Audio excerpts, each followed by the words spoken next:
हमारे पास कोई रियल डाटा है, real data means name, age, phone number, कुछ भी हो सकता है रियल डाटा में। तो ये टेबल के फॉर्म में दिखाया जाता है। Table are show the real data, यानी टेबल जो है हमारे रियल डाटा को शो करता है। रियल डाटा में जैसे मैंने बोला कि नेम, एज कुछ भी हो सकता है, रैंडमली कुछ भी ले सकते हैं आप, तो वो हमारे रियल डाटा के अंदर आता है। टेबल कैसे लिखा जाता है? टेबल लिखने से पहले आपको यहाँ पर देखना होगा कि टी आर क्या है, टी डी क्या है और टी एच क्या है। T R display the table row, कहने का मतलब जो हमारा रो होता है ना, ये वाला, ये हमारा रो है। इसी रो के अंदर हर एक डाटा दिखाना सेपरेटली, सबको एक एक लाइन से डाटा दिखाना रो के अंदर, रो के अंदर डाटा दिखाना। टी डी मतलब जो हमारे पास डाटा है वो रो के अंदर किस तरीके दिखाया जाता है। मान लो ये हमारा एक रो आ गया, ओके। अगर मैं एक टेबल बनाता हूँ नॉर्मल, तो ये हमारा एक टेबल होता है इस तरीके से कुछ, ये टेबल है, ठीक है। तो ये हमारा एक रो हो गया एंड ये भी हमारा क्या है, एक रो है। इसके अंदर डाटा कैसे हम दिखाएंगे, इसके अंदर डाटा हम कैसे डालेंगे, इसके अंदर, इस रो के अंदर, इस रो के अंदर हम डाटा कैसे डालेंगे, तो वो टी डी के अंदर आ रहा है। टी एच मतलब इसकी कुछ हेडिंग होगी डाटा की। अगर मान लो यहाँ पर अगर नेम आ गया, कुछ नेम आ गया एंड उसका रोल नंबर, अगर नेम राहुल है तो राहुल का कुछ रोल नंबर होगा, तो रोल नंबर इस तरीके से उसके डाटा में आना। टी हेड का मतलब हेडिंग क्या है उसकी, टेबल रो की हेडिंग क्या है, नेम है हमारा और रोल नंबर हमारा हेडिंग है डाटा का। अब ये जो टेबल है ये बनाया कैसे जाएगा? पहले आपको लिखना होगा टेबल, एंड टेबल के अंदर कुछ जो हमारा ऊपर आता है, जो हेड आता है टी एच, वो हमारा हेड हो गया। तो एक रो लेना है, क्योंकि टी एच भी है, जो टेबल हेड है वो भी एक रो के अंदर आता है। तो आपको टी आर लेना है, टेबल रो। कितने हेड है उसके अंदर? अभी मैं मान के चलता हूँ 2 ही हेड है, नेम और एज नाम से। अब उस हेड के अंदर कितने डाटा आने वाले हैं? मान के चलते हैं मेरे पास 2 ही डाटा है, रोहन एंड रोहन। रोहन हो गया एंड यहाँ पे उसका एज हो गया, एज मान लो 80 है तो 80 लिख देना, या फिर 20 है तो 20 आपके हिसाब से, 80 है तो 80, 20 है तो 20 लिख देना।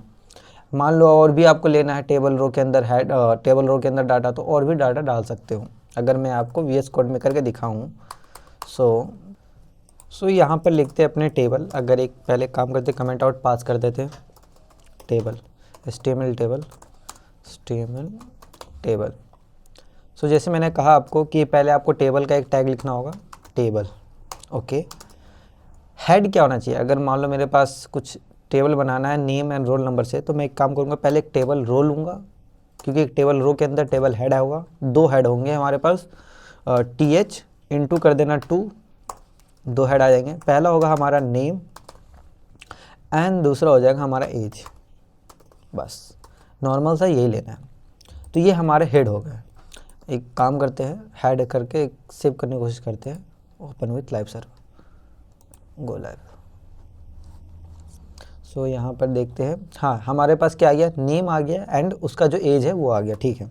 ये हमारे हेड हो गए, ओके। एंड एक काम करते हैं, क्योंकि एक टेबल के अंदर बॉर्डर भी आना चाहिए, बट यहाँ पर बॉर्डर शो नहीं हो रहा, तो यहाँ पर आपको लिखना है, सिंपल सा एक पास करना है एट्रीब्यूट जिसका नाम है बॉर्डर। एंड बॉर्डर के बाद यहाँ पर आपको खाली छोड़ देना है, कुछ इसके अंदर फिल नहीं करना है, 0 1 2 कुछ भी नहीं, इसको एम्प्टी छोड़ दो, तो यहाँ पर आपको बॉर्डर दिख जाएगा, ठीक है। फिलहाल अभी वही समझो कि एक बॉर्डर आ गया, ये अभी आपको कन्फ्यूज़न हो सकता है कि ये बॉर्डर क्यों हमने एम्प्टी छोड़ा।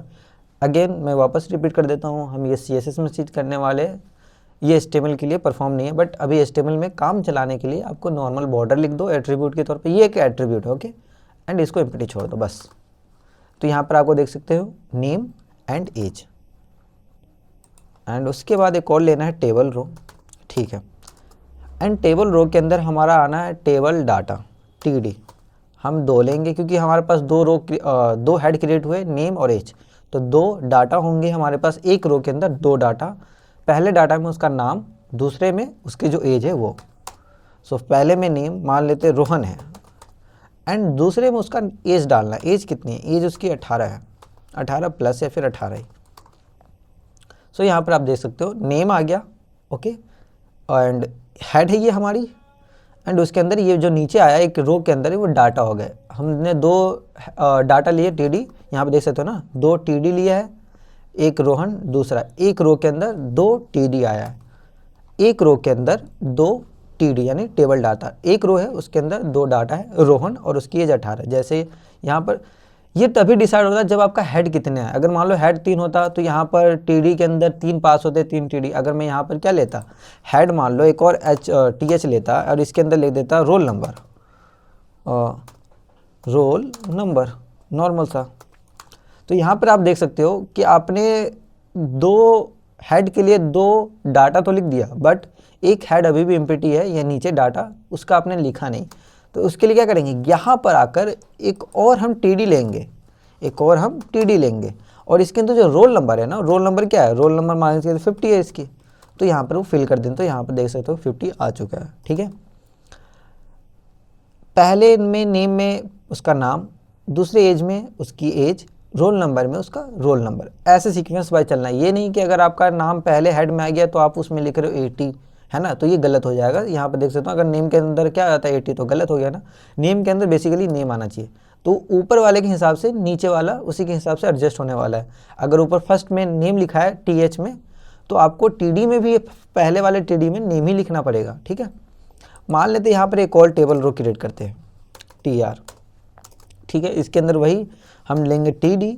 अगेन मैं 3 लेना चाहता हूँ क्योंकि हमारे पास 3 हेड आ चुके हैं।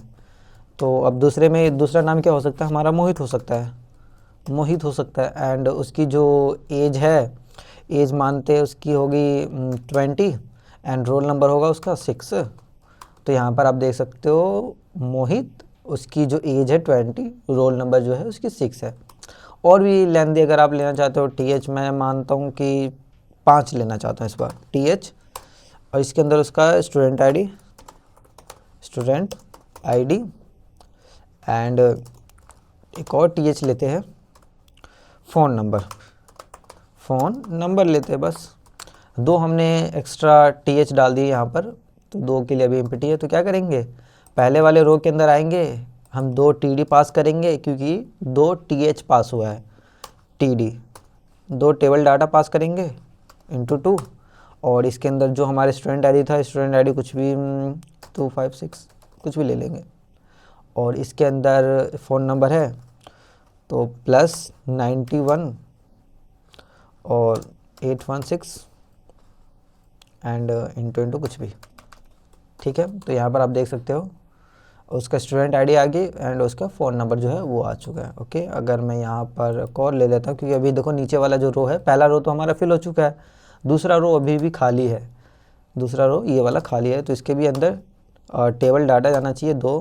तो यहाँ पर पहले के लिए हमारे पास कुछ यूनिक आईडी आ गई एंड एक और हम क्या लेंगे, TD लेंगे, एक और हम लेंगे TD एंड इसके अंदर वही अगेन 91 कुछ भी लेंगे एंड यहाँ पर इसका रोल नंबर, फ़ोन नंबर। तो यहाँ पे देख सकते हो हमारे पास 5 हेड है और हमने 2 रो बनाए, नहीं 3 रो बनाया। पहले रो में हमारा हेडिंग आ गई, दूसरे वाले रो में हेडिंग का जो डाटा है वो आ गया, तीसरे वाले रो में भी हेडिंग का डाटा वही आ गया। यहाँ पर हेड एक ही बार क्रिएट होता है, मगर data multiple times of create हो सकता है, 6 बार, 1000 बार, 10,000 टाइम भी क्रिएट हो सकता है, बट हेड एक ही बार ही क्रिएट होने वाला है, ठीक है। यहाँ पे देख सकते हो हेड एक ही बार क्रिएट हुआ है, बट यहाँ पे मैं चाहूँ तो टेबल रो के अंदर टेबल डाटा मल्टीपल टाइम बार क्रिएट कर सकता हूँ। यहाँ पर एक और TR ले सकता हूँ, 3 बार, 4 बार, 5 बार, कितने टाइम भी लेना चाहूँ वहाँ पे ले सकता हूँ, उसके अंदर मैं डाटा डाल सकता हूँ, ठीक है।